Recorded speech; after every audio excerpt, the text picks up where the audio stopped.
I am back for the most excellent time of the year.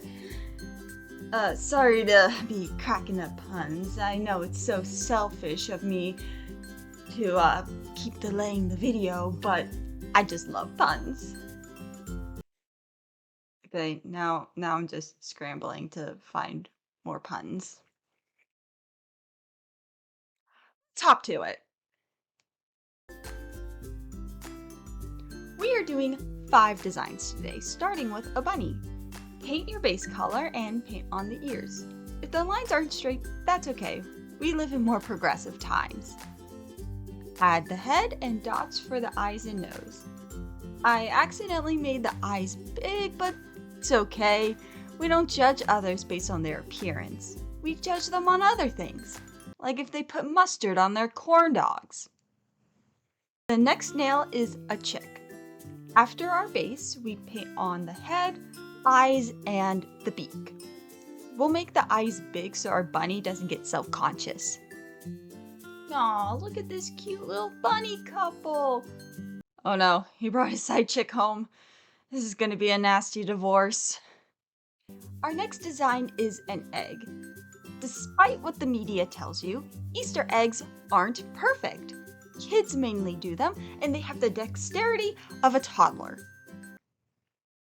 Mainly because they are toddlers. So if your lines are squiggles and dots and zigzags and blah blah blah blah blah not perfect, that's okay. It makes it more realistic. But if you're not happy with your happy little accidents, cover them with your base color and try again, because unlike Mr. Bunny with his marriage, we can get second chances.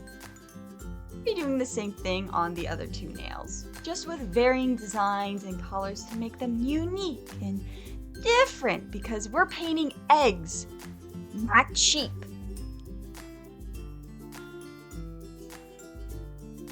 And there we go.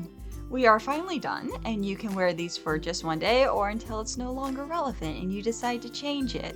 Video, don't forget to like and subscribe. I mostly do shorts on this channel, trying to get some out every couple days, maybe like 2 times a week. And I do have other social media if you want to check them out there, but this is the main one, so stay here, stay. I also have some really fun videos coming out soon. Will it be next month? Will it be this summer? Who knows? Well, I know, but I'm not telling you. And with that, I will see y'all later. Bye!